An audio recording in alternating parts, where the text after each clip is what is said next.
Donc, Inch'Allah ta'ala, nous allons faire un rappel et un résumé de ce qu'il faut savoir en ce qui concerne Zakat al-Fitr, Zakatul Fitr. Et dans cela, on va rappeler deux hadiths qui sont parmi les plus importants et qui concernent Zakatul Fitr. Donc, cette zakat que l'on va donner au moment où se termine le mois du Ramadan. Et lorsqu'on dit al-Fitr, bima'na al-Iftar, ma'na al-Iftar, donc c'est au moment où on rompt le jeûne. Et ce terme, il était annexé al-Fitr, az-Zaka, car c'est sa cause. C'est-à-dire qu'on va payer cette Zaka, on va donner cette Zaka au moment où la fin du mois du Ramadan est arrivée. Et que donc, le jour où Eid al-Fitr, le jour et donc la fête de la rupture du jeûne, est arrivé. Donc c'est pour ça qu'on dit Zakatul Fitr. Elle était annexée donc, ce terme il était annexé al-Fitr, bima'na al-Iftar, az-Zaka.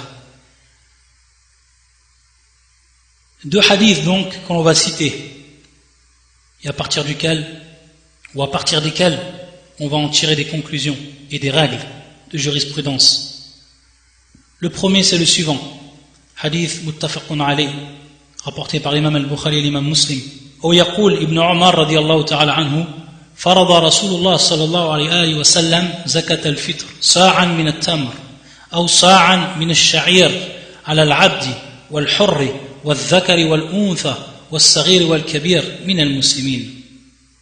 والحديث الثاني وحديث ابن عباس رضي الله تعالى عنه قال فرض رسول الله صلى الله عليه وسلم زكاة الفطر طهرة للصائمين من اللغو والرفث وطعمة للمساكين من أداها قبل الصلاة فهي زكاة مقبولة ومن أداها بعد الصلاة فهي صدقة من الصدقات. Donc ce premier hadith de Ibn Omar où le prophète, où il nous informe Ibn Omar radiyallahu ta'ala anhuma que le prophète sallallahu alayhi wa sallam a rendu obligatoire farada Rasulullah sallallahu alayhi wa sallam zakat al-fitr. Donc pour ce qui est du hukm, du statut de zakat al-fitr, c'est qu'elle est obligatoire pour tout le monde. Et certains savants ont cité l'ijma', mais il y a certains savants parmi Shafi'iyya et d'autres encore qui ont dit que cela était une sunnah muakkada. Ala kulli hal ici, le terme qui est employé dans le hadith il est plus que clair, et c'est pour ça que la plupart des savants ils ont dit que cette zakatul fitr était obligatoire. Il y en a, on voit bien dans le hadith d'Ibn Omar et également le hadith d'Ibn Abbas, farada Rasulullah, farada, qui est donc le verbe farada et qui vient du terme donc fard et qui se traduit dans la religion par l'obligation, qui a pour signification al-wajib, yani wajaba Rasulullah sallallahu alayhi wa sallam zakat al-fitr. صاعا من تمر أو صاعا من شعير على العبد والحر والذكر والأنثى والصغير والكبير من المسلمين.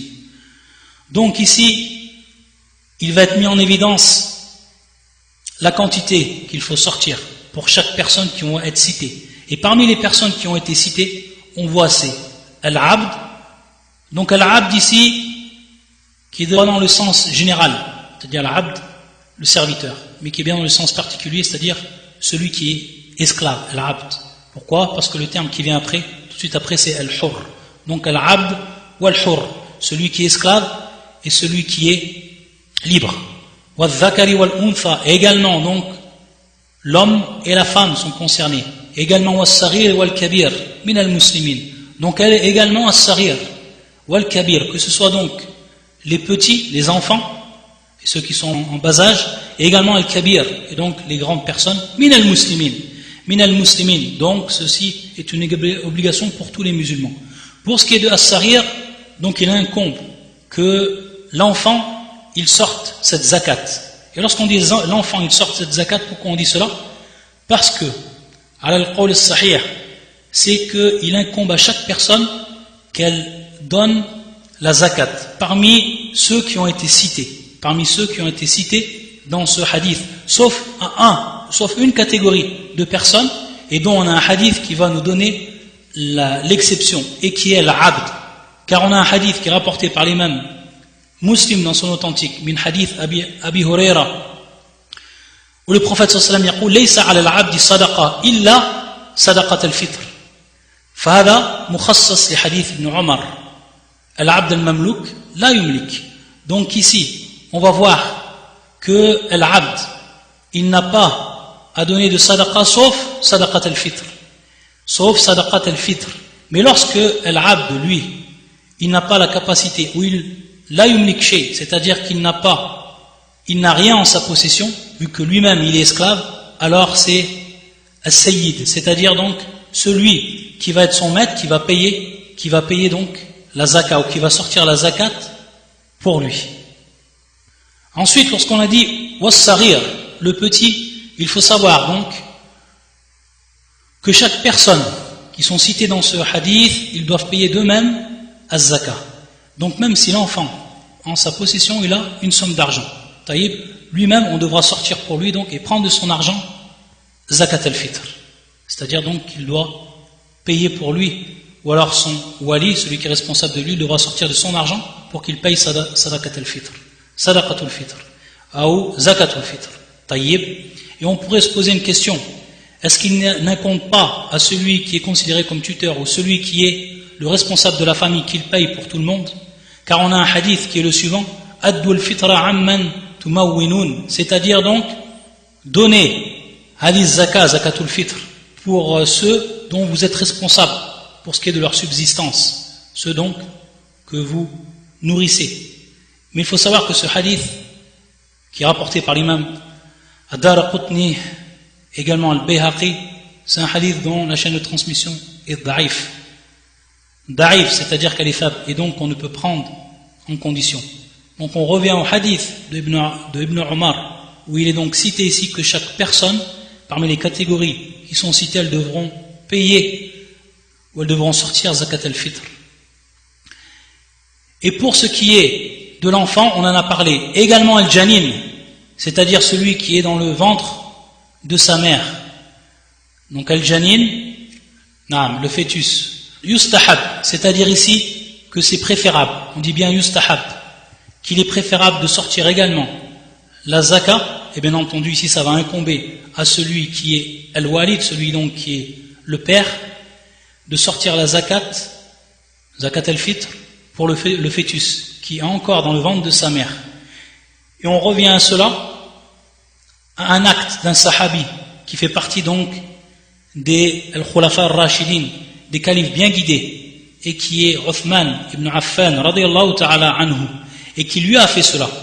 Et on sait que le prophète sallallahu alayhi wa sallam nous a demandé de suivre leur sunnah. Fa'alaykum bi sunnati wa sunnati al-khulafa ar-rashidin, c'est-à-dire il vous incombe de suivre ma sunnah et de suivre également la sunnah parmi les califes bien guidés, et parmi eux Uthman.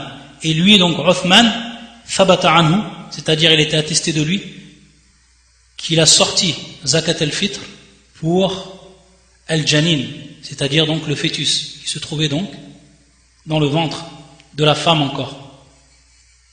Wa hadha mustahab. Et on prend donc comme preuve cet acte de Uthman. Par contre, à quel moment on va sortir? Car on sait que l'enfant, il devient embryon, etc. Lorsqu'il aura atteint 120 jours, comme cela est rapporté dans le hadith de Ibn Mas'ud, c'est-à-dire au moment où ar-ruh, elle a été insufflée. Et on sait que dans ce hadith de Ibn Mas'ud que tout le monde connaît, inna ahadakum yujma'u khalquhu fi batni ummi 40 yawman thumma yakunu 'alaqatan mithla dhalik thumma yakunu mudratan mithla dhalik thumma yub'athu Allahu malakan fayu'maru bi 4 kalimat wa yuqalu lahu uktub thumma, ensuite thumma yunfakhu fihi ar-ruh. Donc au bout des 120 jours, au bout de donc 4 mois, à ce moment-là, l'ange il est envoyé.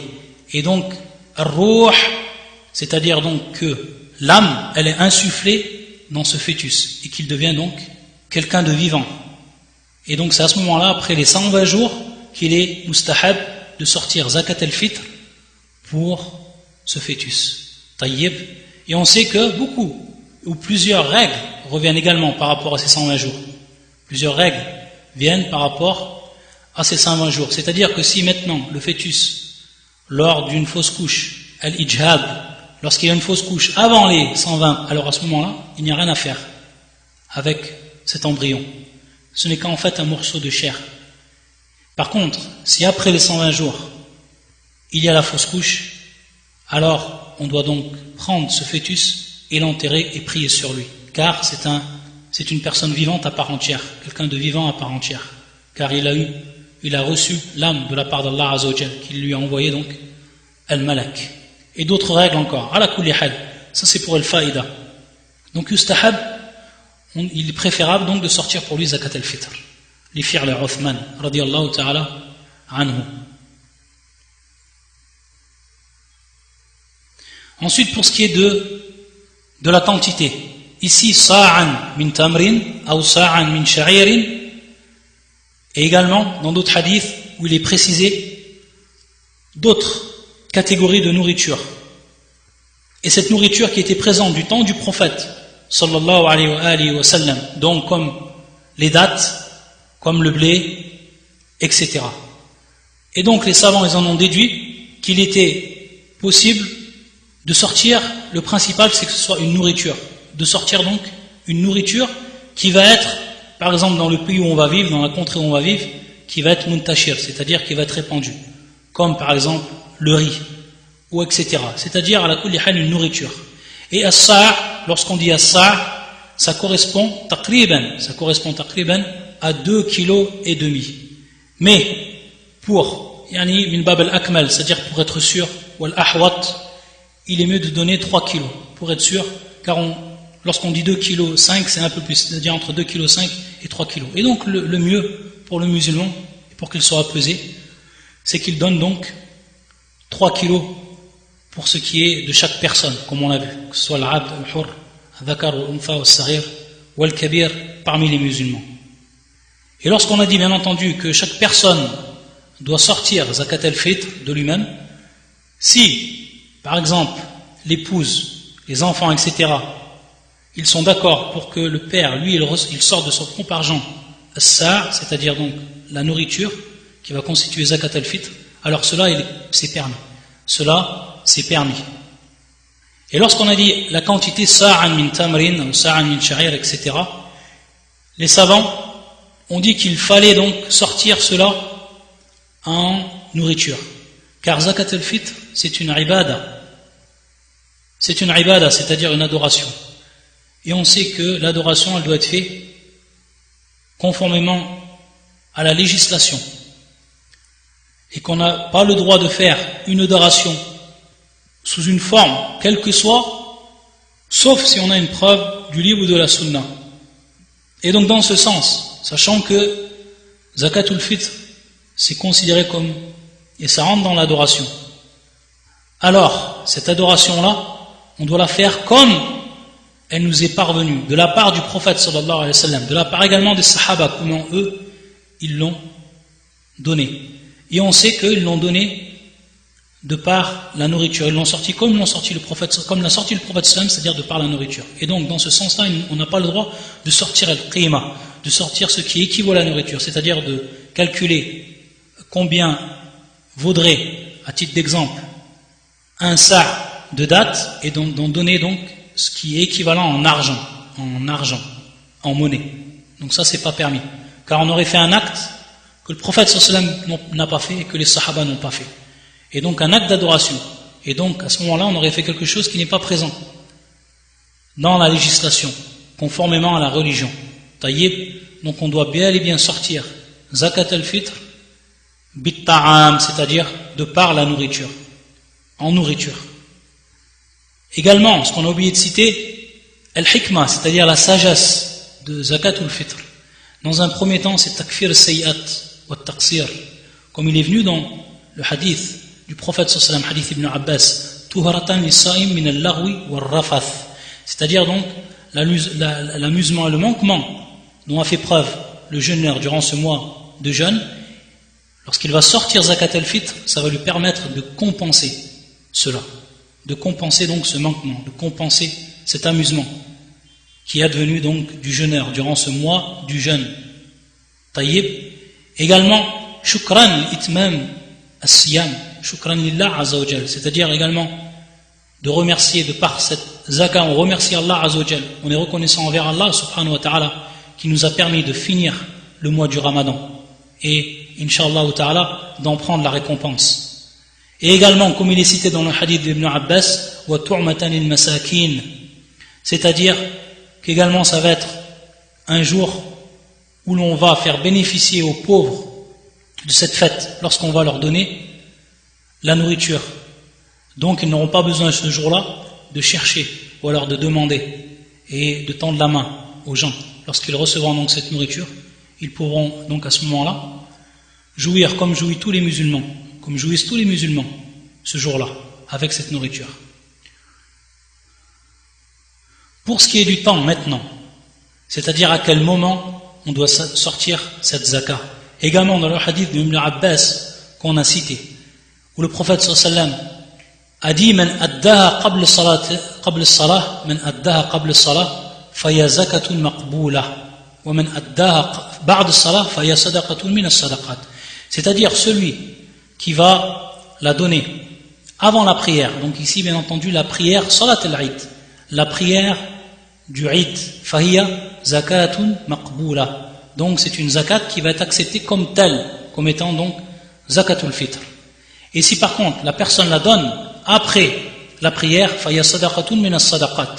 Et certains savants ont cité qu'en réalité, une fois que la prière elle est terminée et que la personne sans une excuse valable, elle n'a pas donné cette zakat, alors il ne lui est plus permis de donner cette zakat.